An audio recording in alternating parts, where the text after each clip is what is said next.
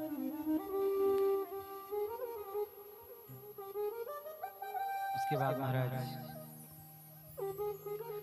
दिवाली याद बीत गई। जब इंद्र का भोग नहीं लगा, इंद्र को अपना हिस्सा नहीं मिला महाराज, तो बड़े परेशान हुए। उन्होंने अपने दूतों को भेजा और कहा जाको देखो का है रो वृंदावन में मेरो भोग ना लगो।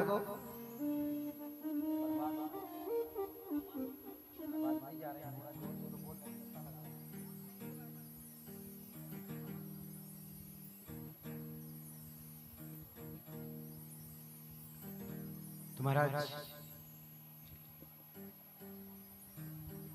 जब इंद्र को अपना भोजन नहीं मिला तो इंद्र अपने दूतों को भेजते हैं और कहते हैं जाके देखो जरा क्या है वो ब्रजवासियों को मेरा भोग न लगाया हुआ ने।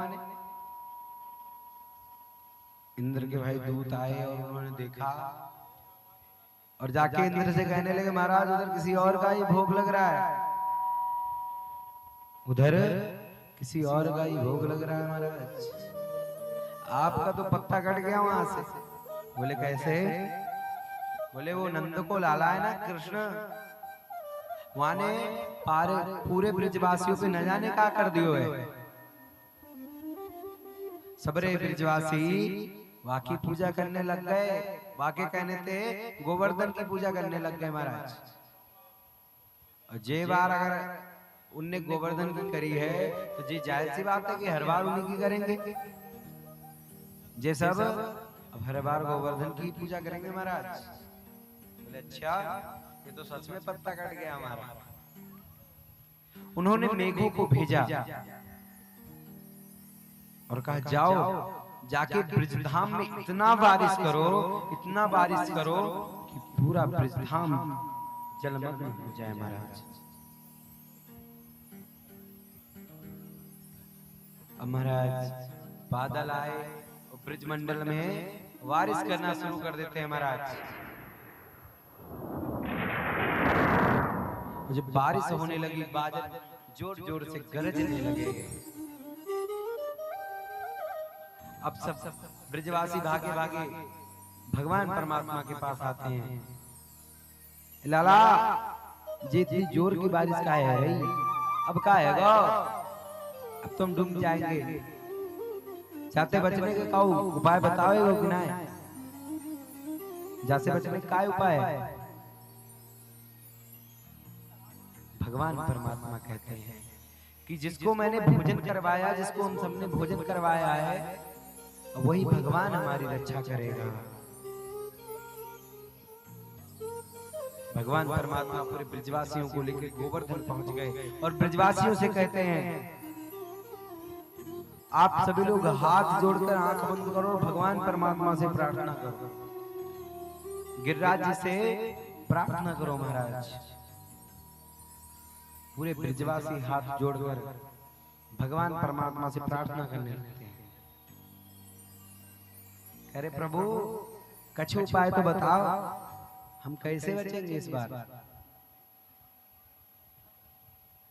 भगवान सभी लोगों ने अपनी आंखों को खोला, तब भी देखा भगवान सिर झुकाए खड़े। बोले कहा है गो लाला, तेरे भगवान ने कुछ उपाय बताओ कि नहीं? लाला ने कहा बतायो है, कह रहे है मेरे भगवान कह रहे है कि तुम को अपने हाथों पे उठाए ले, हाथन पे उठाए ले। लाला पगला उगला ना गए हो, तूने भांगवान खा रखे का। जिस आग को उसको गोवर्धन जाको हाथों पे उठाओगे, जे कैसे उठेगो लाला।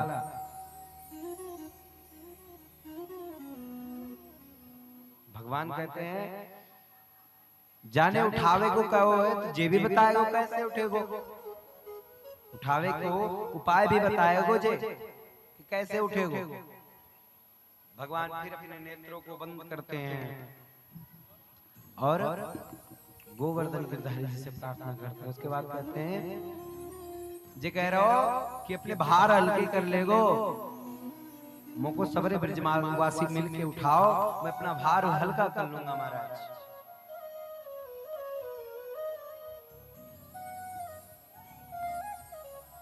जब ब्रजवासियों ने इतना सुना, सभी ब्रजवासी गोवर्धन पर्वत उठाने लगे और एक ही बार में गोवर्धन भगवान के हाथों पे आ गया। भगवान ने तुरंत अपने हाथों पे गोवर्धन उठाया और एक शिला पे चढ़ के खड़े हो गए। सबरे ब्रजवासी डंडा लगाए खड़े, कौ लाठी लगाए खड़े, कौ ने कंधा लगा दियो। सबरे ब्रजवासी खड़े हैं महाराज। 7 दिनों तक मूसलाधार बारिश हुई, बहुत ही तेज बारिश हुई महाराज। अब इंद्र को लगा कि पूरा ब्रजधाम तो डूब गया होगा, इतनी जोर बारिश हुई है तो पूरा ब्रजमंडल धाम डूब गया होगा। लेकिन ऐसा बिल्कुल नहीं हुआ महाराज। जब इंद्र ने आके देखा तो पूरे ब्रज में धूल उड़ रहा है, इतने बारिश है गई लेकिन पूरा ब्रज सूखो पड़ा है। 7वें दिन इंद्र ने कहा देखो जहां पे उनने बारिश करवाई पूरा ब्रजमंडल सूखो पड़े महाराज। इंद्र को बड़ा आश्चर्य रहेगा, कार्य बादल कह रहे तूने बारिश ना करी का।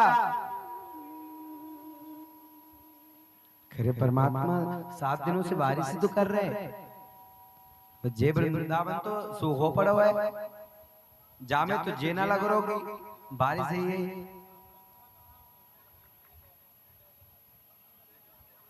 अब महाराज इंद्र सोचने लगे अगर बारिश हो रही तो पानी कहां गया, बारिश हो रही है तो ब्रजमंडल डूबा क्यों नहीं महाराज। कहते हैं सब परमात्मा की कृपा थी, श्री जी की कृपा है। श्री जी जब भगवान परमात्मा ने कहा देवी मैं लीला करने वाला हूं, मैं पृथ्वी पे जन्म लेने वाला हूं, तो श्री जी ने क्या कहा, यत्र वृंदावनम नास्ति तत्र न यमुना नदी। जहां पे गोवर्धन नहीं है, जहां पे यमुना नदी नहीं है, जहां पे वृंदावन नहीं है, ऐसी जगह पे मैं नहीं जाने वाली महाराज। यत्र गोवर्धनो नास्ति न यत्र यमुना नदी तत्र गोवर्धनो नास्ति। वहां पे गोवर्धन नहीं है, वहां मैं नहीं आने वाली महाराज। अच्छा तुम्हारा जो ब्रजमंडल धाम है ना 84 कोस को, जब माता जी ने मना कर दिया, श्री जी ने मना कर दिया मैं नहीं आ रही प्रभु, तब ये 84 कोस ब्रजमंडल धाम परमात्मा ने गोलोक धाम से लेकर पृथ्वी पे आया। ये है वृंदावन की महिमा। जो परमात्मा के स्थान से आया हुआ जो स्थान है वहां कोई कैसे हानि पहुंचा सकता है महाराज। 7 दिन बीत गए महाराज, पूरे ब्रजवासी कह रहे लाला मैं तो थक गो, कुछ उपाय बताओ। भगवान कह रहे एक काम करो, सबरे अपने अपने डंडा हटाई के और सो जाओ। अच्छा तू अकेले उठाएगा गोवर्धन? बोले हाँ। एक काम कर लाला, पहले एक काम कर तू ये जो नन्ही सी उंगलियां लगाई ना वहां में वो भी तू हटा ले। एक तो तूने एक उंगली लगा के खड़ो है 7 दिन अंत, हम सबरे थके जा रहे, डंडा लाठी लगा लगा, कंधा लगा लगा के, ऊपर से कह रहे हो कि मैं एक ही उंगली आते गोवर्धन रोक लूंगो। तो कहा हम फर्जी में खड़े, हमने ना उठाया गोवर्धन। अब भगवान परमात्मा से कहते जे उंगलियां भी हटा ले तो तब पता चलेगी कि हमने उठा रखो है गोवर्धन। तो को लग रहा हो कि तेरे जय उंगलियां से उठो गोवर्धन, ऐसा ना है। अब जैसे ही भगवान ने थोड़ी सी उंगली नीचे करी, तुरंत खटखटा के सबके डंडा लाठी आर सब टूट गए महाराज। बोले बस करो लाला, रुक जा रुक जा, रोक के रखिए रोक के रखिए। भगवान से कहा अब गोवर्धन को आप ही रोक के रखो, हमारे बस की बात नहीं है महाराज। भगवान कहते क्यों, समझ में आ गई? हमारा ब्रजवासी कह रहे लाला अगर कोई नेक देर कर तो आज तो हमारा कंधो भी टूट जाता। अबे तो केवल लाठी डंडो टूटो है, कंधा बचो है वो भी टूट जाता महाराज। लाला तूने ठीक समय पे गोवर्धन को रोक लियो। महाराज जब सभी लोगों ने देखा कि परमात्मा के यूं एक उंगली पे ही पूरा गोवर्धन रुका हुआ है, तो ब्रजवासी नंद बाबा से कहने लगे अरे बाबा जे तेरो ही छोरो है कि काऊ और को मोको लग रो जी बहुरूपियो है, जे तेरा छोरा ना है सब तो सच्ची सच्ची बताइयो बाबा जी काको छोरो है, जे तेरो ही छोरो है, मोको ना लग रहा कि जे तेरो छोरो है। बाबा कह रहे भैया जे मारो ही लाल है, जे मारो छोरो है, अगर तेरो छोरो है तो जाने गोवर्धन उठा ले या अकेले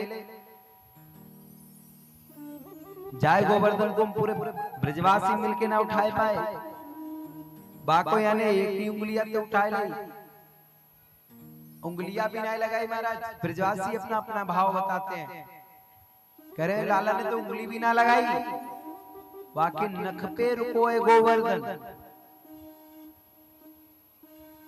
महाराज जब ब्रजवासियों ने इतना कहा तो बाबा कहने लगे मोको लग रहा हो कि मैं भगवान परमात्मा से प्रार्थना कर रहा हूँ, जाए आने उठो है गोवर्धन। भगवान कहते हैं बातें मत करो, बाहर निकलो, बारिश बंद हो गई, 7 दिन है गए, अब बाहर निकलो नहीं। सभी लोग बाहर निकले, क्यों रे लाला काका तो है जाते तूने गोवर्धन उठा दियो। बोलो एक बात मैंने तोते छिपाई, तुम सबसे छिपाई मैंने एक बात। बोले कहा छिपा लो? कह रहे कि जा परमात्मा ने मोते जे बोलो कि मोको उठा लो, वाने मोते जे भी बतायो कि अगर मोको उठानो तो मैं बल कम है तो मैं तो को एक मंत्र देता हूं, जाते सबकी शक्तियां तुम्हारे अंदर आ जाएगी महाराज। और मैं जब गोवर्धन उठा रहा था ना, मैंने जाय मंत्र पढ़ ली, वाय मंत्र मैंने पढ़ लियो, और जैसे मैंने मंत्र को पढ़ो तुम सब मुझे टुकुर टुकुर देख रहे थे महाराज। जे कारण से तुम सबन की शक्तियां मुंह में आ गई, जाते मैंने गोवर्धन को उठा लिया। अच्छा अभी तक तुम माखन चोरी करते थे, वो तो चलाओ, तुम मिश्री चोरी करते हो, अब तुम शक्तियां भी चोरी करने लग गए। जाए जाने हम सोचे कि काय हमारी शक्ति कम है रही, जाते हम सोच रहे लाला इतने दिन अंते हमारी शक्तियां काय कम है रही, हमारा शरीर इतना कमजोर काय है रहा है, तूने चुरा लो मेरे सारी शक्ति। महाराज ब्रजवासियों का भाव ही लगा है, पूरे भारत में भगवान परमात्मा पूजे जाते हैं, लेकिन ब्रजवासी अभी भी उन्हें भगवान नहीं मानते महाराज। जल्दी बोलते हो तो मेरे घर को छोड़ो है, वो मेरे घर को छोड़ो है, मेरे घर अंते माखन चोरी कर करके ले जाए और खाए, वाको जाइए काम है। भगवान वैसे ही कृपा कर रहे हैं ब्रजवासियों पे, भगवान कहते हैं अगर तुम मुझे बालक मानता है ना तो बालक ही मनियो, अगर तूने मुझे परमात्मा माना तो तुरंत अंतर ध्यान हो जाऊंगा मैं।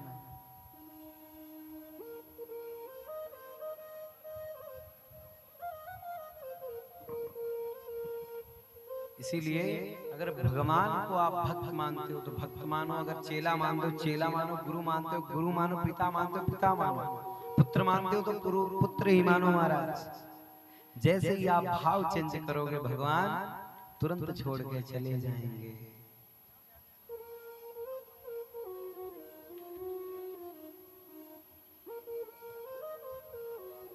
महाराज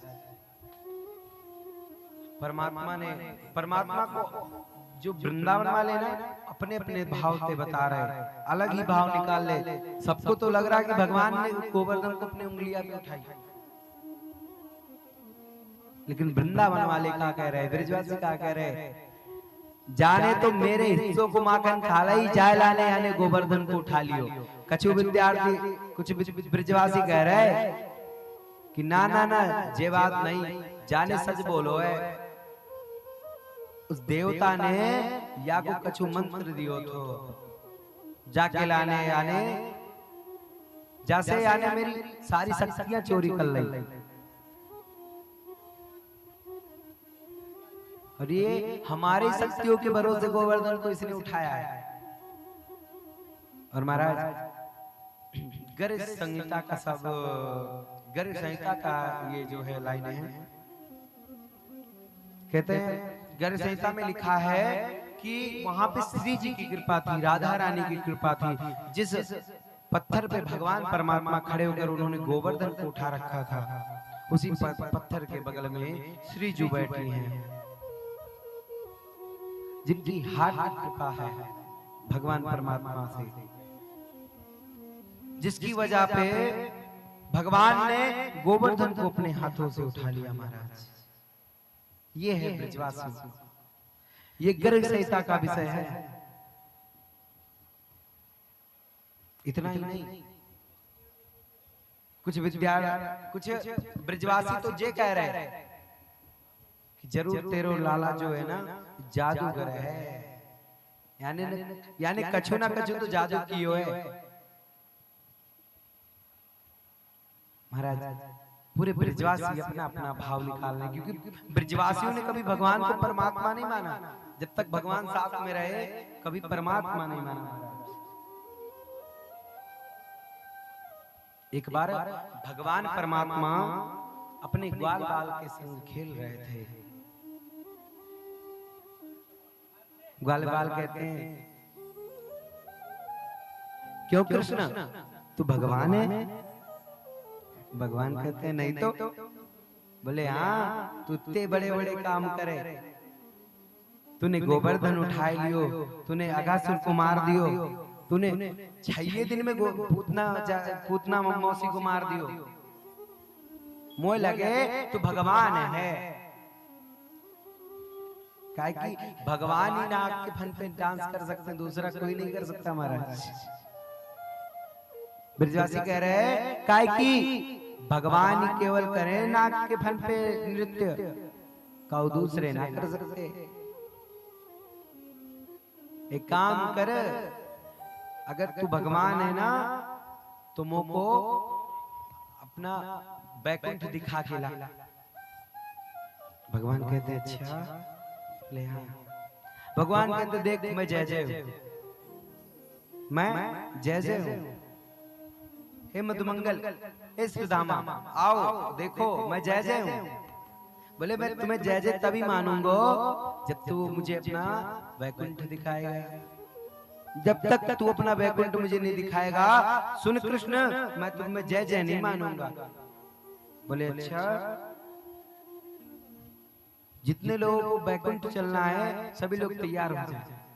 भगवान कहते हैं महाराज सारे ग्वाल वाले एकदम रेडी तैयार हो गए, चलो। भगवान परमात्मा सभी ग्वाल वालों को लेकर बैकुंठ धाम पहुंचे। और जब बैकुंठ में पहुंचे महाराज, भगवान तुरंत चतुर्भुज में आ गए। और वहां एक दो चतुर्भुज नहीं, सारे के सारे चतुर्भुज। भगवान के परिषद तो चतुर्भुज, द्वारपाल तो चतुर्भुज। अब ग्वाल बालन ने देखी कि यहाँ तो चारों तरफ चतुर्भुज घूम रहे, तो हमारो लाला कहाँ गए हो, मेरे कृष्ण कहाँ गए हो। फिर बाल गोपाल एकदम तड़पने लगे महाराज, व्याकुल होने लगे। कहाँ गए हो मेरो लाला, कहाँ गए हो मेरो कृष्ण, मेरा सखा कहाँ गए हो। सबरे ग्वाल बाल ढूंढने लग गए और प्रार्थना करने लगे, प्रभु मोको नारायण तेरे बैकुंठ में, मोको तो नंदगांव ही प्यारो, मोको ब्रिजधाम ही प्यारो, मोको वृंदावन ही प्यारो है,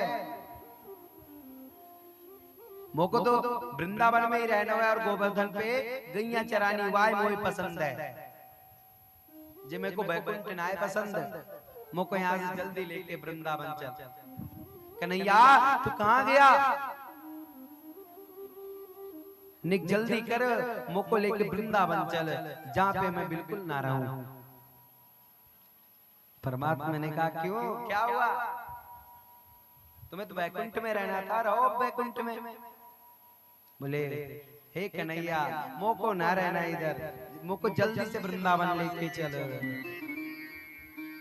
महाराज ग्वाल बाल कहते हैं किस बैकुंठ से अच्छा तो हमारा वृंदावन है, जहां कम से कम हम अपने भगवान के साथ बैठ तो सकते हैं, जहां पे भगवान के साथ खेल तो सकते हैं, जहां पे हम अपने भगवान के साथ गैया तो चरा सकते हैं, जहां पे हम अपने भगवान के साथ चोरी तो कर सकते हैं। कम से कम भगवान हमारे साथ तो रहते हैं, लेकिन यहाँ तो पता ही नहीं चल रहा महाराज कौन से हमारे वाले थे। भगवान परमात्मा ने सभी को फिर से रिटर्न लिया, सबको वृंदावन लेके आ गया महाराज। और ग्वाल वालों ने बड़ा धन्यवाद दिया, बोला अब दोबारा मुझे गोवर्धन छोड़ के और वृंदावन छोड़ के यमुना छोड़ के कहीं नहीं जाना है। ब्रिजवासियों ने बैकुंठ को भी तुच्छ बना दिया महाराज वृंदावन के आगे। ऐसा है वृंदावन धाम।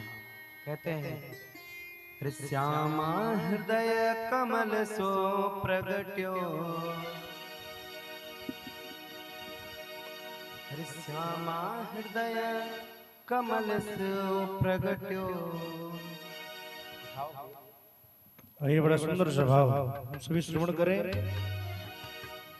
हो वृंदावन प्यारो वृंदावन, वृंदावन प्यारो वृंदावन, हो वृंदावन प्यारो वृंदावन, हो वृंदावन प्यारो वृंदावन,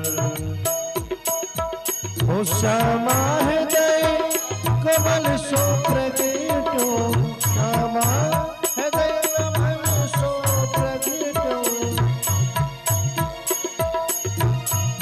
श्याम हृदय हो वृंदावन प्यारो वृंदावन, हो वृंदावन प्यारो वृंदावन, हो वृंदावन प्यारो वृंदावन।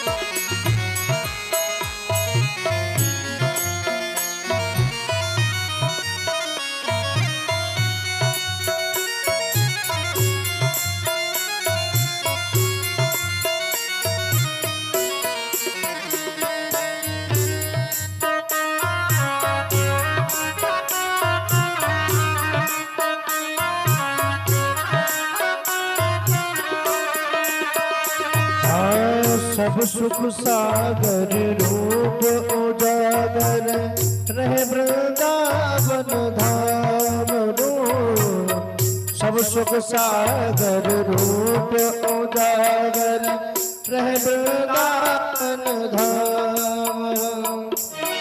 गोस्वामी प्रकट कियो जहाँ, गोस्वामी प्रगट कियो जहाँ गोविंद रूप निधान हो वृंदावन प्यारो वृंदावन हो वृंदावन प्यारो वृंदावन राधा हृदय कमल सो प्रगट हो राधा हृदय कमल सो प्रगट हो श्याम हृदय आनंद हो वृंदावन प्यारो वृंदावन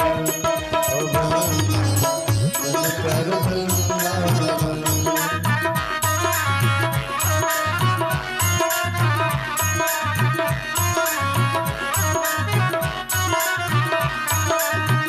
हरत निसे दिन कुंज गलिन में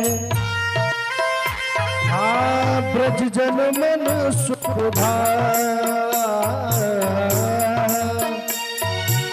बिहरत निसे दिन कुंज गलिन में ब्रज जन मन सुख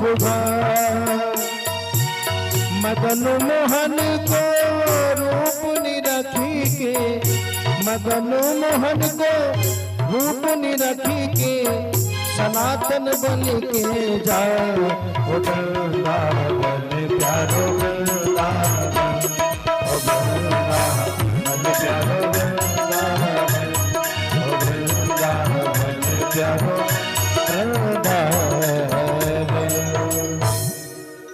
वृंदावन प्यारो वृंदावन हो वृंदावन मेरो वृंदावन। तो सभी लोग अपने हृदय में ब्रज भूमि को बसाते हुए कथा को श्रवण करेंगे। महाराज बाल बाल कह रहे हैं सारे जगत ते अच्छो तो मेरो वृंदावन है, जाते अच्छो कछु नहीं है। महाराज कहते हैं वृंदावन मेरो वृंदावन श्यामा हृदय कमल सो प्रगट्यो श्याम हृदय को भाई वृंदावन प्यारो वृंदावन। वृंदावन इतना प्यारा है कि आज ब्रजवासियों ने बैकुंठ को भी तुच्छ बना दिया। महाराज वृंदावन के आगे देखो ब्रजवासियों का एक अलग ही भाव होता है। महाराज अब सुखदेव जी कहते हैं परीक्षित मैं तुम्हें रास पंचाध्याय सुनाऊंगा। जो श्रीमद् भागवत का दसम स्कंद है ना, ये भगवान परमात्मा का हृदय है, ये भगवान परमात्मा का हृदय है मैया। और इसमें जो ये पंचाध्याय है ना 29 से लेकर 35 तक ये जो पंचाध्यायी है वो महाराज भगवान परमात्मा का प्राण है, भगवान परमात्मा का हृदय है और प्राण है। महाराज आज हम सभी लोग रास की कथा श्रवण करेंगे। सर्वप्रथम तो रास पंचाध्यायी और उसके बाद रास, उसके बाद महारास की कथा को श्रवण करेंगे।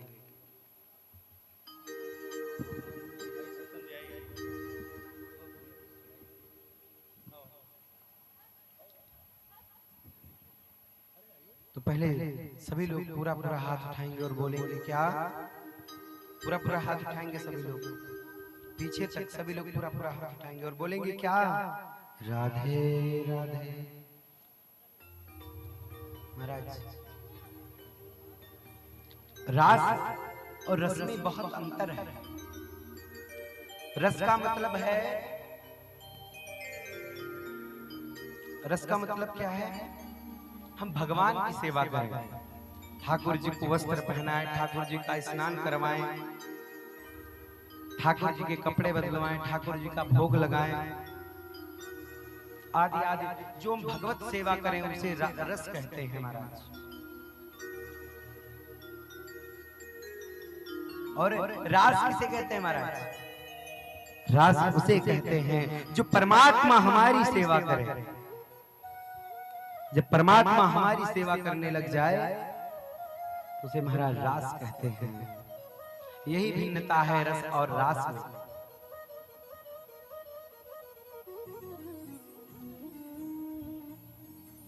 कृपया अपनी दृष्टि को सभी लोग सामने ही रखें। जो भागवत कथा है ना, ये मात्र 2 दिन की और है, आज और कल, परसों चले जाएंगे। फिर आराम से देखते रहना कौन आया कौन गया, किसने कितना बढ़िया कपड़ा पहन रखा है महाराज। और जिन्हें नहीं कथा श्रवण करना वो आराम से जा सकते हैं। मैं अपने नेत्रों को बंद करूंगा, अपने ठाकुर को कथा को सुनाऊंगा। आज आप देख ही लो ना, क्योंकि आप लोगों ने देखा नहीं है किसी को महाराज आज तक। हाँ, आप लोग कभी देखते नहीं हो ना, मनुष्य नहीं देखा। भागवत तो फिर मिलती रहेगी, मनुष्य नहीं मिलेंगे दोबारा कि उनके वस्त्र देख सको, उन्हें देख सको। इसलिए पहले आप लोग भेंट मुलाकात कर लो, तब तक हम अपने नेत्रों को बंद करेंगे और स्वयं ठाकुर जी को कथा को श्रवण करवाएंगे। महाराज, रस शब्द का अर्थ है कि हम परमात्मा की सेवा करें, अपने परमात्मा का पूजन करें। लेकिन रास शब्द का अर्थ है कि हमारे परमात्मा हमें जाने, हमारी सेवा करें, हमारी पूजा करें, हमारा श्रृंगार करें, हमें भोजन पवाएं, हमें पानी पिवाएं, हमारा सिर प्रथम ख्याल रखें, हमारे साथ रहें। ये है रास। एक बार महाराज एक दृष्टांत है, बड़ा सुंदर दृष्टांत है, जो हमने अपने गुरुदेव भगवान के मुखारबिंद से सुना था। हमारे पूज्य बड़े भैया इंद्रेश उपाध्याय जी के मुखारबिंद से मैंने सुना। कहते हैं महाराज, एक बड़े ही सुंदर भक्त हुए भगवान का, जिनका नाम नामदेव था। और नामदेव जब जब मंदिर में आते तो एक ही बात कहते, महाराज हे प्रभु, हमारे वहां आज आप जीवड़े पे चलो, भोजन पाने चलो। महाराज परमात्मा डेली डेली सुनते एक ही बात, हे प्रभु आप आज हमारे यहाँ जीवड़े पे चलो, आपको आज हमारे यहाँ जीवड़ो पाना है। परमात्मा ने कहा ये डेली एक ही बात को बोलता है, आज 2-3 साल हो गया ये एक ही बात बोलता है, प्रभु आज हमारे यहाँ जीवड़े पे चलो, आज हमारे यहाँ भोजन पावे खिलाने चलो। या की इच्छा तो पूरी करवे के पड़ेगी, पूरी करनी पड़ेगी महाराज। अब परमात्मा एक दिन नामदेव जी को बुलाते हैं और कहते हैं अब एक काम करो, आप एक काम करो, आपके यहाँ मैं भोजन अवश्य पाऊंगा, लेकिन उसके लिए मेरी एक शर्त है।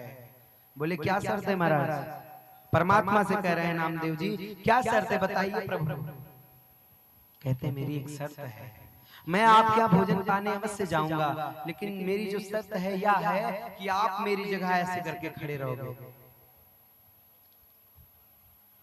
जो विट्ठल प्रभु होते ना, वो ऐसे करके खड़े रहते, काले काले से होते, पूरा बदन उनका काला काला सा होता है, ऐसे करके खड़े रहते हैं, ऐसे कमर पे ऐसे मुट्ठी बांध के ऐसे हाथ रखे हुए ऐसे।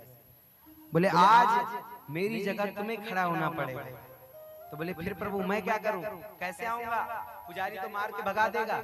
बोले एक काम करियो। बोले का, आज जब आरती पूजा है जाए, रात में भोग लग जाए, उसके बाद तुम एक काम करना, खंबे के पीछे छुप जाना, और जब पुजारी लोग गेट लगा के चले जाए ना, तो तुम चुपके से मेरे पास आ जाना। नामदेव जी ने कहा ठीक है, ऐसा ही होगा प्रभु। और जब रात में पुजारियों ने पूजन किया, भजन किया, और उसके बाद भोग लगाया और मंदिर के पटों को बंद किया और चले गए, नामदेव जी वहीं छुपे रहे। नामदेव जी परमात्मा के स्वरूप को निहारे, प्रभु हम आ गए, बताइए क्या सेवा है मेरे लिए। बोले एक काम कर नामा, तू जहां पे खड़ा है जा, जहां पे मैं खड़ा हूं, और ऐसे करके खड़े है, एक काम करियो, हाथ नीचे मत करना, ये हाथ जो नीचे मत करना, ये तो सबको पता चल जाएगा तू भगवान नहीं है। आज प्रभु अपने स्थान से हट गए और नामदेव जी को, अपने भक्त को वहां पे विराजमान कर दिया महाराज। नामदेव जी ऐसे करके खड़े हो गए, प्रभु ने काजल मंगाया और नामदेव जी को कारो कारो श्रृंगार कर दियो। वाके बाद अपनो मुकुट उतार के नामदेव जी के ऊपर रख दियो महाराज।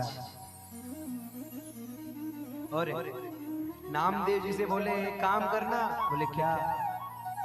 मैं तुम्हारा श्रृंगार कर रहा हूँ, पलके ऐसे ऐसे मत करना, पलकों को संभाल के रखना और आंखें बंद करके रखना, आंखों को मत खोलना, पता चले टकर टकर चारों तरफ देखो, आंखों को बंद करके रखना। नामदेव जी कहते हैं ठीक है। परमात्मा आज दिव्य दिव्य श्रृंगार कर रहे हैं नामदेव जी का, गले में बैजंती माला, दिव्य मुकुट, अपने आभूषण सारे भगवान परमात्मा ने नामदेव जी को पहना दिया। और नामदेव जी ऐसे करके खड़े हो गए। परमात्मा ने कहा हाय किसी की नजर न लग जाए मेरे नामा को। नामा एक बात याद रखना, कल सुबह सुबेरे पुजारी आएगा, तेरी पूजा करेगा और उससे पहले 4 बजे तो स्नान कराएगा। तो एक बात याद रखना नामा, जब वो स्नान कराए ना तो भले से अंदर से ठंड लगे लेकिन बाहर से कांपियो नहीं, तो पुजारी को पता लग जाएगा कि तू भगवान नहीं और तूने भगवान को चोरी कर लिया, ऐसा वो सोच के तुझे बहुत पीटेगा। नामदेव जी कहने लगे बिल्कुल प्रभु ऐसा ही होगा। हाँ फिर श्रृंगार भी करेंगे तो कांपना मत। बोले बिल्कुल प्रभु ठीक है ऐसा ही होगा। बोले और यहाँ पे एक प्रथा है, अगर हमारी पूजा होती है तो पूजा होने के बाद हमारे मुंह पे माखन लगा दिया जाता है। महाराज एक पांडरपुर में एक मंदिर है,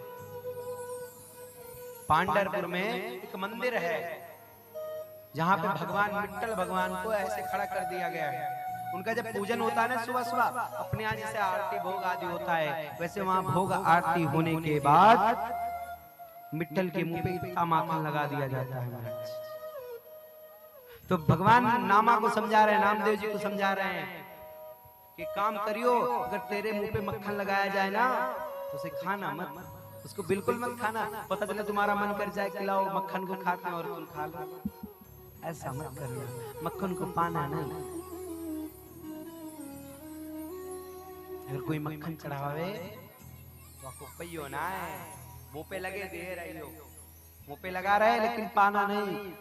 बोले ठीक है प्रभु। और सुनो, चाहे कोई भी दंडवत प्रणाम करने आ जाए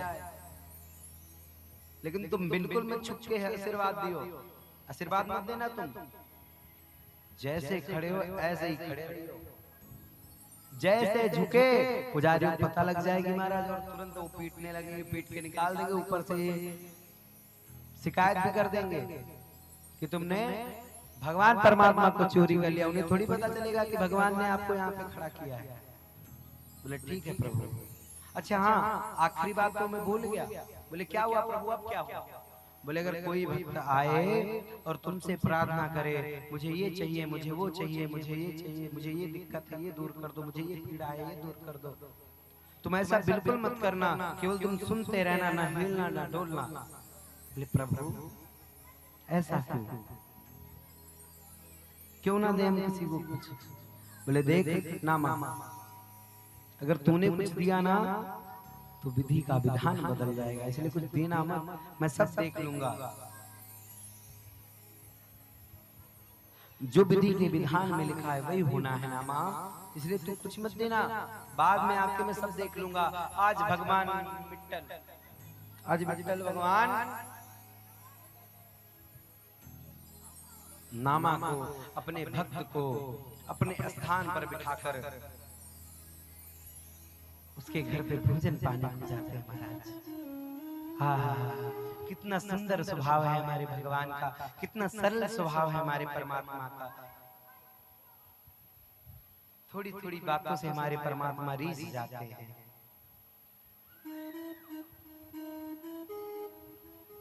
परमात्मा आज नामदेव के घर भोजन पाने को जाते हैं। रात्रि का समय है महाराज, रात के 12:30 बज रहे हैं और परमात्मा गए और नामदेव के घर के दरवाजा खटखटाते हैं। नामदेव की मैया अंदर से आई, बोली अरे नामा इतनी रात तक तो कहाँ रहा, इतनी रात तक मंदिर में मत रहा करो, जल्दी आ जाया करो। और जैसे ही गेट को खोला महाराज, जैसे ही पट खोला, सामने देखा भगवान परमात्मा खड़े हुए हैं। तुरंत नामा की मैया ने दंडवत प्रणाम किया, महाराज अरे आज हमारे यहाँ भगवान परमात्मा भोजन पाने आए, आज हमारे बिट्टल हमारे यहाँ भोजन पाने को आए हैं। एक महाराष्ट्र में बड़ी चर्चित भजन है,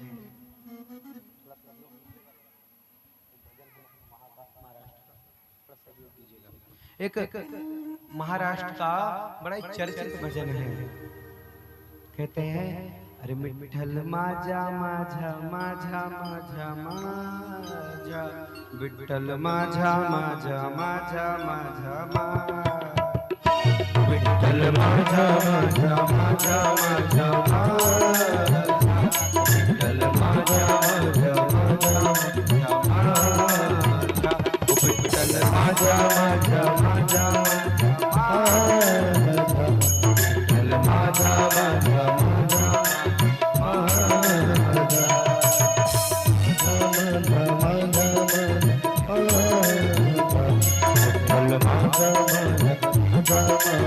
हरे प्रभु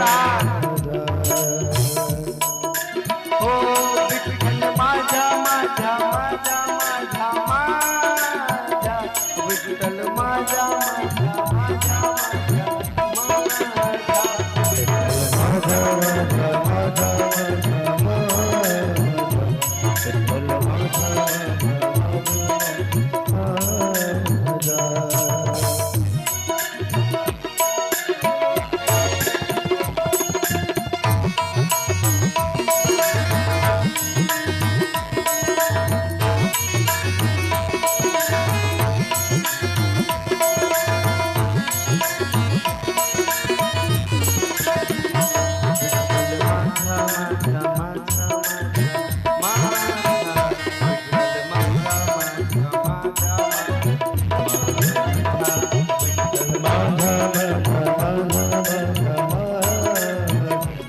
विठ्ठल माझा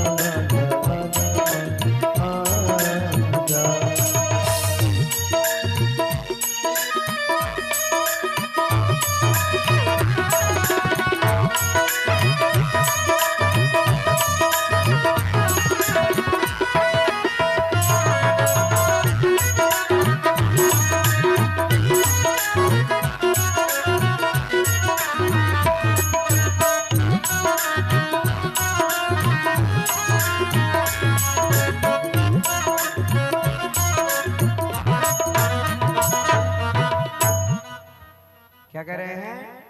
विठ्ठल माझा माझा माझा माझा माझा, विठ्ठल माझा माझा माझा माझा माझा। अच्छा किसको किसको इसका मतलब पता है? ये महाराष्ट्र का भजन है, ये महाराष्ट्र का सबसे फेमस भजन है महाराज। इसे हमारे गुरुजी बहुत गाते हैं, हमारे परम पूज्य गुरुजी हैं वो इसको बहुत गाते हैं, हर एक कथा में इसे अवश्य गाते हैं महाराज, इसे अवश्य गाते हैं। अच्छा किसे समझ में आया कि विठ्ठल माझा का मतलब क्या होता है? कहने का अर्थ है कि भगवान परमात्मा मेरे हैं मेरे हैं मेरे हैं। क्या कहने का मतलब है? कि भगवान परमात्मा मेरे हैं मेरे हैं मेरे हैं। ओ विठ्ठल माझा माझा माझा माझा माझा, ओ विठ्ठल माझा माझा माझा माझा माझा। इसका अर्थ हुआ महाराज भगवान मेरे हैं मेरे हैं मेरे हैं मेरे हैं मेरे हैं। ये महाराष्ट्र वालों का भजन है। तो महाराज आज भगवान परमात्मा नामदेव जी के घर पे भोजन पाने के लिए पहुंचे, और जब भगवान परमात्मा भोजन पाने को पहुंचे, मैया को पता लगा अरे भगवान परमात्मा आज हमारे यहाँ भोजन पाने को आए हैं। जल्दी जल्दी मैया ने रात में 1 बजे चूल्हा चिताया हुआ महाराज,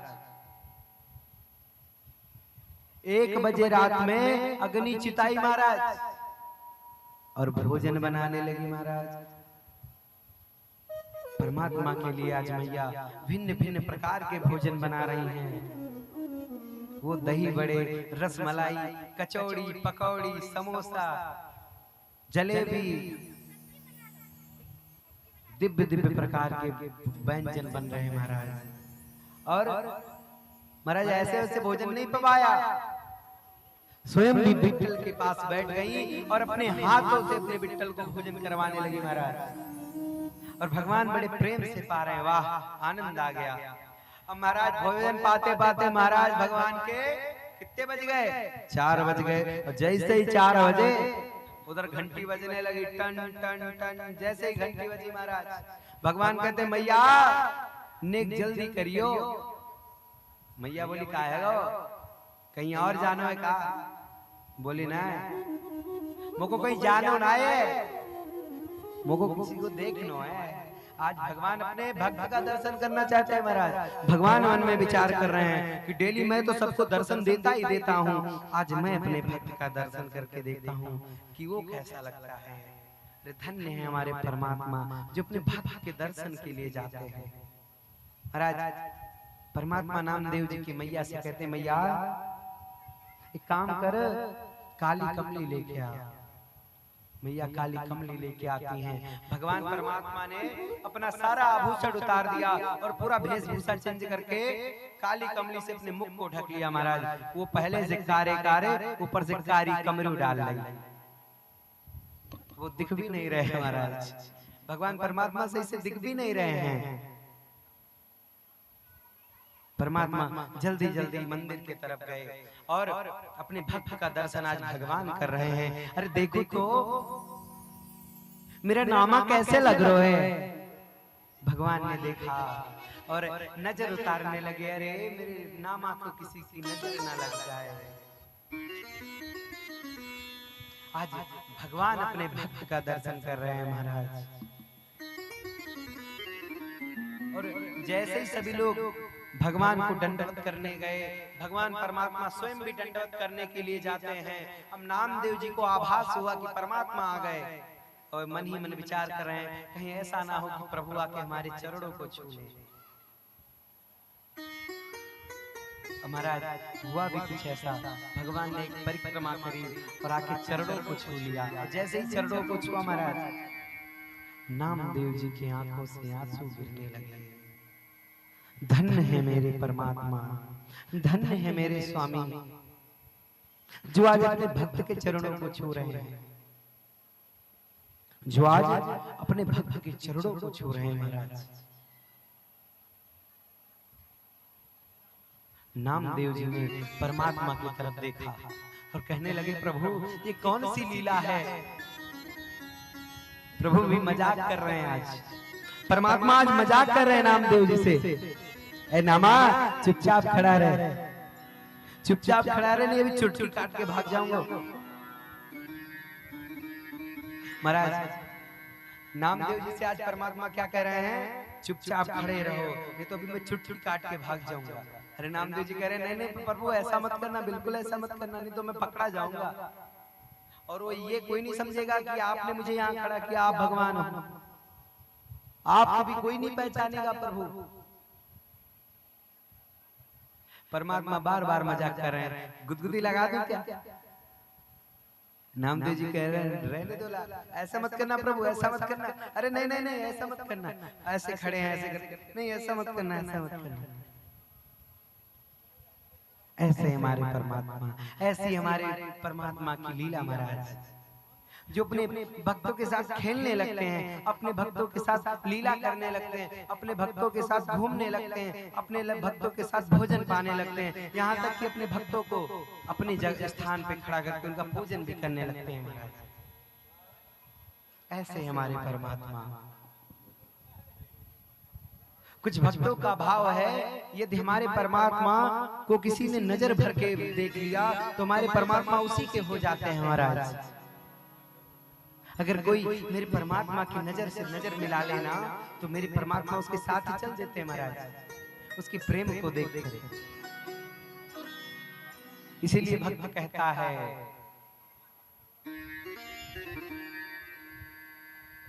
मैं तुम्हें चाहूं तो चाहूं मगर तुम ना मुझे चाहना, तुमने यदि चाहा तो मगरूर हो जाऊंगा मैं। भक्त क्या कहता है परमात्मा से, मैं तुझे चाहूं तो चाहूं मगर तू न मुझे चाहना, तूने जो चाहा तो मगरूर हो जाऊंगा मैं। और मैं तुझे देखूं तो देखूं लेकिन तू ना मुझे देखना, तूने यदि देखा तो मशहूर हो जाऊंगा मैं। क्या कह रहा है भक्त कि मैं तुझे चाहूं तो चाहूं लेकिन तू ना मुझे चाहना, तूने यदि चाहा तो मगरूर हो जाऊंगा मैं तुझे देखूं तो देखूं लेकिन तू ना मुझे देखना, तूने यदि देखा प्रभु तो मशहूर हो जाऊंगा मैं। ऐसे हैं परमात्मा के भक्त। भगवान वैसे तो सबको परमात्मा कैसे दिखते हैं, ये बताओ कितने लोगों ने वृंदावन में बिहारी जी के दर्शन किए? यहाँ पे कितने लोग भगवान परमात्मा को मूर्ति रूप में देखे हैं? पूरा पूरा हाथ उठा के बताएंगे। कितने लोगों ने मूर्ति देखी है परमात्मा की? पूरा पूरा हाथ उठाओ पीछे तक। क्यों नहीं देखी आप लोगों ने मूर्ति? परमात्मा को नहीं देखा आप लोगों ने? पूरा पूरा हाथ उठाओ जितने देखा है। इधर भी जितने लोगों ने भगवान परमात्मा की मूर्ति को देखा है, रामलला की मूर्ति को देखा है, भगवान की मूर्ति को देखा है, सबने देखा है ना? अच्छा बताओ, भगवान परमात्मा की विग्रह ने कभी आपसे बात करी? कभी आपसे बात किया भगवान परमात्मा की मूर्ति ने? भगवान परमात्मा के विग्रह ने नहीं किया होगा। अच्छा परमात्मा से कौन कौन चाहता है कि हमसे परमात्मा बात करे? सभी लोग चाहते हैं कि नहीं चाहते? सभी लोग चाहते हैं ना कि परमात्मा हमसे बात करे। तो उसका एक ही उपाय महाराज, सभी लोग अपने अपने नेत्रों को बंद करेंगे और मन में स्मरण करेंगे, आज हमारा परमात्मा भोजन पा रहा है। हमारा परमात्मा ऐसे खड़ा था, अब वो तो ऐसे ऐसे डांस कर रहा है महाराज। हमारा परमात्मा सीधे खड़ा था, अब तो बैठ गया। ये देखो हमारे परमात्मा लेट गए महाराज। आप जब भी मंदिर में जाओ तो भाव पूर्वक जाओ, अपने नेत्रों को बंद कर लो। आप जैसा देखना चाहोगे हमारे परमात्मा आपको वैसे दर्शन देंगे महाराज। आपको उसी प्रकार से दर्शन देंगे। इसमें कोई सोचने की बात नहीं है, जैसा चाहोगे वैसा दर्शन मिलेगा, लेकिन आपका भाव होना चाहिए। यदि आप भगवान परमात्मा के मंदिर में जाओ तो अपने नेत्रों को बंद कर लो महाराज और स्मरण करो, जो अभी तक ऐसे खड़ा था वो अब ऐसे खड़ा है और अब ऐसे खड़ा है। जो परमात्मा ऐसे करके खड़ा था अब वो शांति से बैठा है और भोजन खा रहा है महाराज। अगर आप अपने मन में ऐसा चिंतन करोगे तो परमात्मा भी वैसा ही करेंगे महाराज और आपको दिव्य दिव्य दर्शन देंगे। अच्छा कौन कौन बांके बिहारी गया है? कोई वृंदावन बांके बिहारी गया है महाराज? यहाँ पे कोई वृंदावन गया है? कोई नहीं गया? गए बांके बिहारी के कितने लोगों ने दर्शन किया? आपने किया मैया? अच्छा बिहारी जी कैसे खड़े रहते हैं? ऐसे करके, ऐसे मुरली को लेके खड़े होते हैं बिहारी जी। और महाराज वृंदावन का एक नियम है। क्या नियम है? हर 2 मिनट पे पर्दा लगाया जाता है। बोले महाराज ये पर्दा क्यों लगाया जाता है?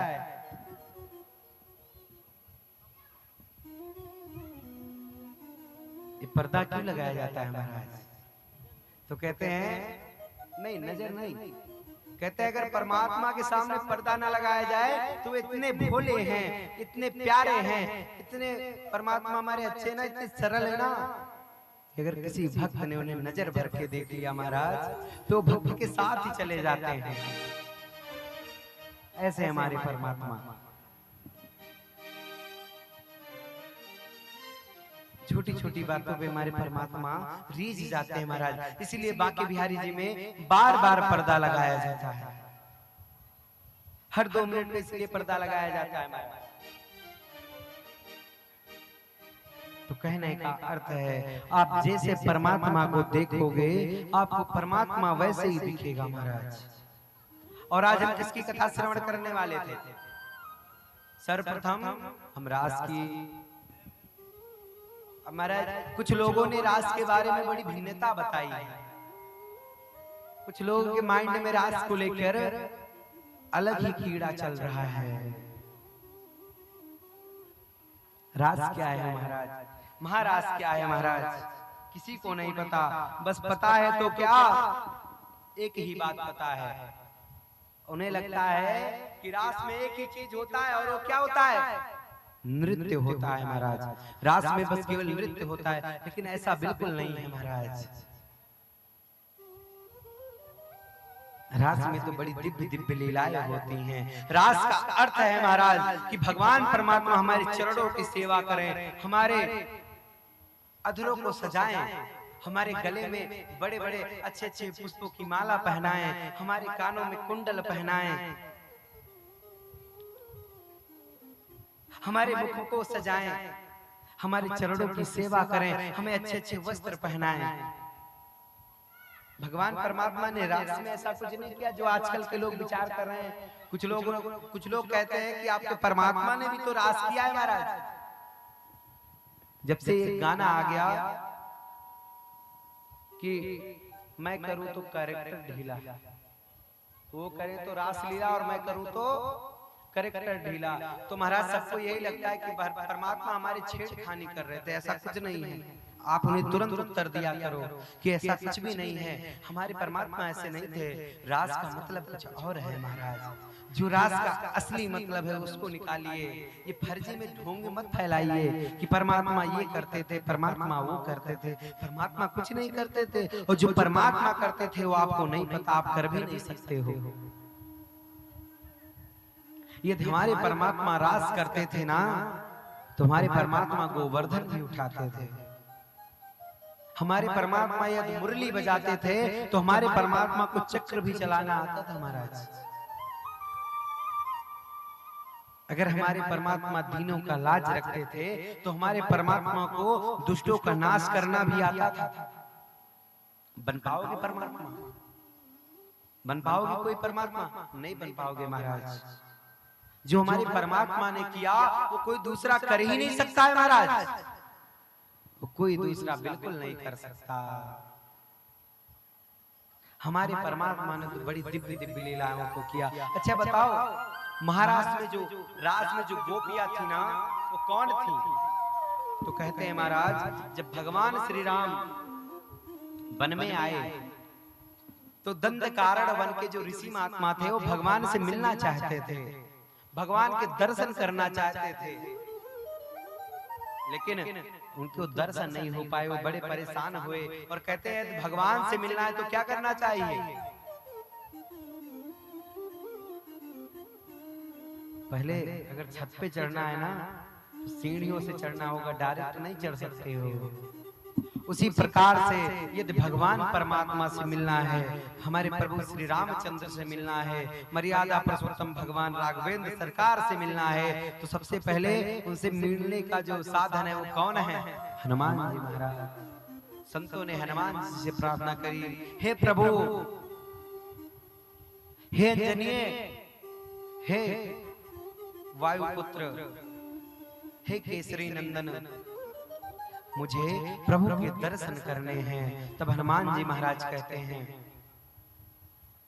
यहाँ पे आपको भगवान के कितने दर्शन होंगे? ज्यादा से ज्यादा आप उनके चरण को छू लोगे, ज्यादा से ज्यादा क्या कर लोगे? इस वाले साउंड को बढ़ाया करो, उस वाले को डाउन रखो। अरे तो वहां पे ज्यादा आ रहा है, ये आना चाहिए।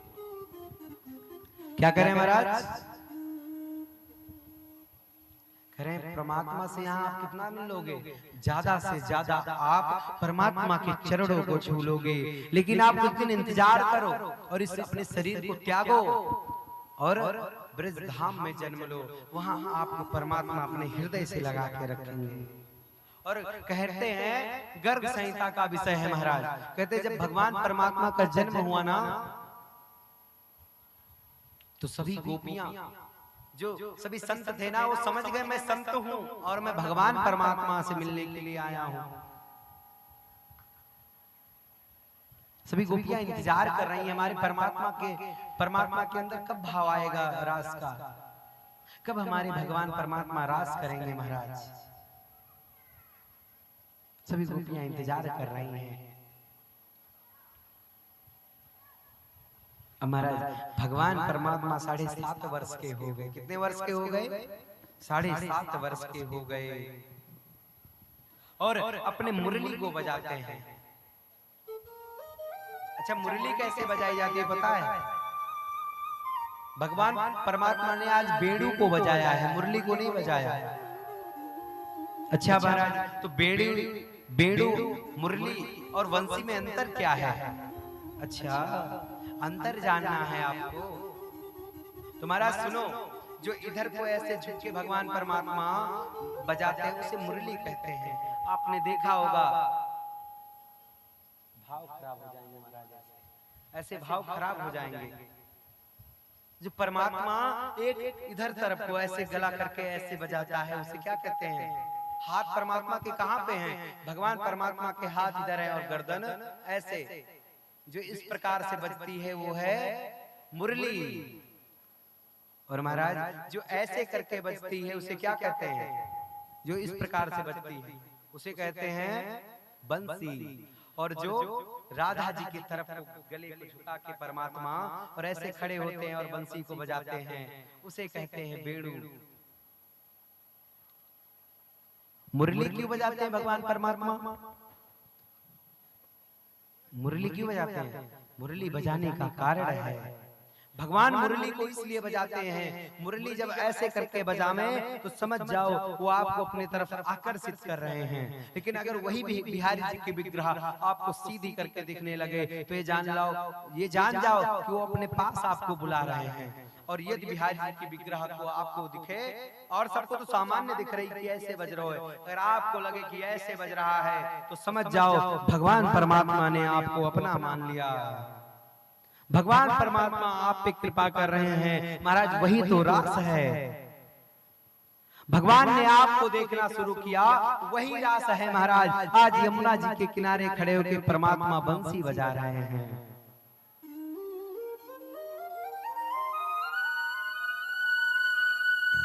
वाह! और जैसे ही परमात्मा ने बंसी को बजाया महाराज, सारी गोपियां खिंची हुई चली आई।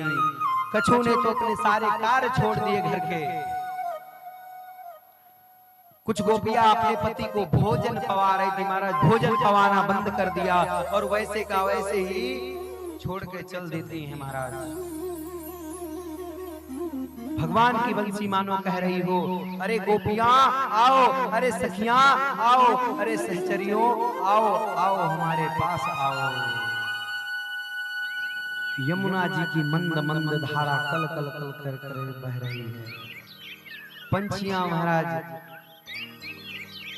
धीरे धीरे मधुर आवाज में गा रही हैं। परमात्मा अपने बंसी के, अपने बेड़ू के तानों को छोड़ रहे हैं। ऐसे मधुर मधुर आवाज मानो गोपियों से कह रहे हैं, अरे गोपियों सारे गृह कार्यों को त्यागो और मेरे पास आ जाओ। अरे सखियों अपने सारे गृह कार्यों को त्यागो और आओ मुझ में समा जाओ। अरे सहचरियों क्या कर रही हो? आओ आओ मेरे पास आओ। ऐसे लग रहा है कि वो भगवान परमात्मा की तरफ अपने आप गोपियां बंधी हुई आ रही है। परमात्मा ने बंसी मंद मंद बजाई, सारी गोपियां खींची हुई आ रही हैं। एक तो अपनी सासू माँ को भोजन पवा रही थी, एक अपने सासू माँ को भोजन पवा रही थी महाराज। जैसे बंसी बजी, इस हाथ का चिमटा, इस हाथ में दाल का कटोरा, इस हाथ में महाराज कटोरा वहीं पे फेंका और चल दी महाराज। इधर भगवान परमात्मा के पास यमुना के किनारे एक सखी तो अपना श्रृंगार कर रही थी महाराज। जैसे उसने परमात्मा की वंशी का आवाज सुना, वेणु का आवाज सुना महाराज, वो उसके सारे सुध बुध बिसर गए महाराज। वो सब कुछ भूल गई। उसने आंखों के काजल को होठों पे लगाया है होठों पे लगाने वाली लाली को आंखों में लगाया है, गले में पहनने वाले हार को पांवों में बांध लिया महाराज, पांव के पैजनियां उठा के कमर में बांध लिया, कान के कमर के करधनी को उठा के गले में बांध लिया और हाथों की चूड़ियों के कानों में लटका लिया महाराज। अजब गजब का ढंग का श्रृंगार किया महाराज और परमात्मा से मिलने के लिए चल दी। सारी गोपियां, सारी सखियां, सारी सहचरियां खींची हुई भगवान परमात्मा के पास पहुंच गई महाराज। आहा, जब भाव में कथा को श्रवण किया करो ना तो अपने नेत्रों को एक बार बंद करके आप लोग भी देखो, क्या दिव्य दर्शन होते हैं परमात्मा के। आपको आभास होगा, फिर आपको आभास करना कि परमात्मा कैसे दिखते हैं, परमात्मा कैसे वंशी को बजा रहे हैं, तो अपने अपने नेत्रों को बंद करिए एक बार और कथा को श्रवण करिए महाराज। महाराज भगवान परमात्मा मंद मंद बांसुरी को बजा रहे हैं। सारी गोपियां एकत्रित हो गईं, जैसे नदी के किनारे खड़े होकर जल में कुछ खाने का डालो तो सारी मछलियां इकट्ठी हो जाती हैं, उसी प्रकार से महाराज एक चुंबक से खींची हुए लोहा चला आता है, ठीक उसी प्रकार से सारी गोपियां भगवान परमात्मा की बंसी की धुन को सुनकर खींची चली आ रही है महाराज। भगवान परमात्मा कहते हैं, स्वागतम गो महाभागा प्रियम किम वर्णा।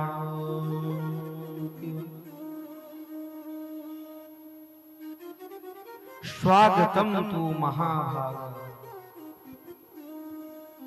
प्रियम किम करवाणि युवा।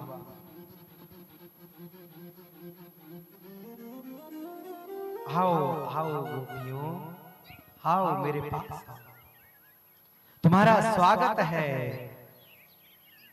कहो क्यों आना हुआ। गोपियां कहती हैं, प्रभु स्वयं ही बुलाने के लिए आमंत्रण भेजते हो, ना हो तो निमंत्रण भेजते हो, उसके बाद कह रहे हो यहाँ कैसे आना हुआ। अनंत है आपकी लीला, धन्य है आपकी लीला प्रभु। आप स्वयं बुलाते हो और स्वयं ही कहते हो यहाँ कैसे आना हुआ। आज भगवान परमात्मा गोपियों को क्या सिखा रहे हैं? गोपियों को सिखा रहे हैं कि अपने घर में कैसे रहना चाहिए,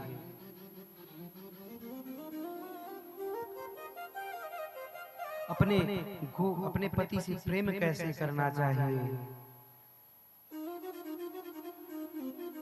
आज परमात्मा उन गोपियों को ये सब सिखा रहे हैं जो परमात्मा की वजह से बैकुंठ को भी तुच्छ मानती हैं महाराज। ऐसे गोपियों को आज परमात्मा पति धर्म सिखा रहे हैं कि पति की सेवा कैसे करनी चाहिए, पति का आदर कैसा करना चाहिए, बिना पति की आज्ञा से कहीं नहीं जाना चाहिए। आज भगवान परमात्मा सिखा रहे हैं। गोपियां कहती हैं, बस करो प्रभु, हे प्रभु अब बस करो।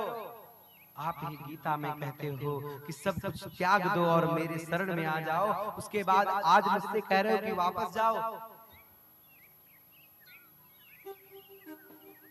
आप किस गोपियों से कह रहे हो प्रभु? सुखदेव जी कहते हैं, परीक्षित परमात्मा उस गोपियों से कह रहे हैं कि वापस जाओ जिन गोपियों ने परमात्मा के कारण वैकुंठ को भी तुच्छ समझा है महाराज। एक बार की बात है, भगवान परमात्मा द्वारिका में रहते थे और उन्हें एक दिन बुखार हो गया। वैद्य जी आए और वैद्य जी ने कहा, यदि परमात्मा के बुखार को ठीक करना है तो उसका एक ही उपाय है, और वो क्या है महाराज? बोले, भगवान परमात्मा के किसी भक्त को या भगवान परमात्मा के किसी प्रिय जन को अपने चरणों की धूल देनी होगी, और जब भगवान परमात्मा उसके चरणों की धूल को अपने मस्तक से लगाएंगे तभी इनका बुखार उतरेगा महाराज। भगवान परमात्मा के पूरे सैनिक गए, पूरे राज्य में सबसे चरणों की धूल मांग रहे हैं। कोई अपने चरणों की धूल दे दो, मुझे कोई अपने चरणों की धूल दे दो, लेकिन कोई अपने चरणों की धूल नहीं देता है महाराज। सभी लोग कहते हैं यदि मैंने अपने चरणों की धूल दे दी और परमात्मा ने अपने श्री मस्तक पे धारण कर लिया महाराज, तो मैं तो नरक में जाऊंगा, मेरा कभी उद्धार नहीं हो सकता। भगवान परमात्मा के सेवक वृंदावन पहुंच गए और गोपियों से कहते हैं आज तुम्हारे परमात्मा की तबीयत खराब है, तुम्हारे परमात्मा को बुखार है। हे गोपियां, क्या तुम अपनी चरण रज दे सकती हो? गोपियां बड़ा सुंदर जवाब देती हैं, क्यों नहीं, बिल्कुल ले जाओ। यदि हमारे परमात्मा से, हमारे परमात्मा का इससे कल्याण होता है तो ये चरण रज ले जाओ और ले जाके उनके मस्तक पर लगा दो। गोपियों ने बोला कि इतना उतना नहीं, आपको जितना चरण रज चाहिए महाराज हमारे ले जाओ। किसी ने कहा गोपियों से, क्या तुम्हें ये डर नहीं कि तुम्हें नरक हो जाएगा? गोपियां कहती हैं, हे भैया, हमें नरक जाने का कोई दिक्कत नहीं, हमें नरक से कोई डर नहीं लगता, हमें स्वर्ग की भी कोई इच्छा नहीं है महाराज। भैया, मुझे स्वर्ग की भी कोई इच्छा नहीं है, मुझे बैकुंठ की भी कोई इच्छा नहीं है। यदि मेरे प्रभु, मेरे प्राणनाथ मेरे चरणों की धूल देने से अगर ठीक हो रहे हैं, उनका बुखार जो है वो ठीक हो रहा है, तो महाराज मुझे नरक में भी जाना स्वीकार है, लेकिन मैं अपने प्रियतम को, अपने प्यारे को ऐसे कष्ट में नहीं देख सकती, ऐसे पीड़ा में नहीं देख सकती। उनके बारे में आपने बताया कि उन्हें बुखार है, मैं उन्हें बुखार में नहीं देख सकती। गोपियों का बड़ा सुंदर भाव है महाराज। गोपियां कहती हैं, मैं तुच्छ मानती हूँ ऐसे स्वर्ग को, मैं तुच्छ मानती हूँ ऐसे बैकुंठ को, जो परमात्मा को हमारे कष्ट हो और हम अपने मन में विचार करते रहें कि हमें स्वर्ग चाहिए, हमें नरक चाहिए, हमें बैकुंठ चाहिए, इसका विचार करते रहें कि यदि हमने अपने चरणों की धूल दे दी तो हमें नरक की प्राप्ति हुई। ऐसा धिक्कार है ऐसा जीवन, यदि मैं अपने परमात्मा की सेवा न कर सकूं। बड़ा ही सुंदर भाव है। कहती हैं, गोपी प्रेम की ध्वजा, गोपी प्रेम की ध्वजा, जिन गोपाल कियो वसन में। कहते हैं, गोपी प्रेम की ध्वजा, जिन गोपाल कियो बस अपने उर घर।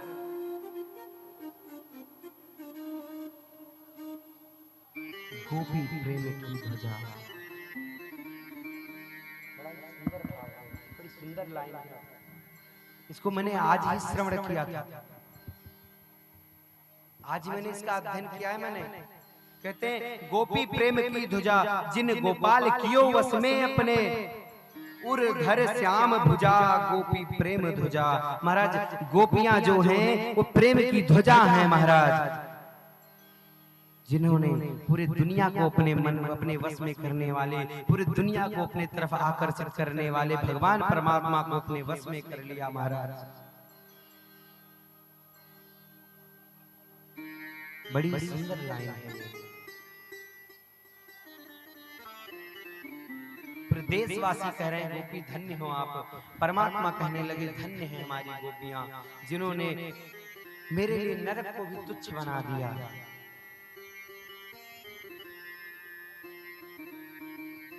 गोपियां कहती हैं,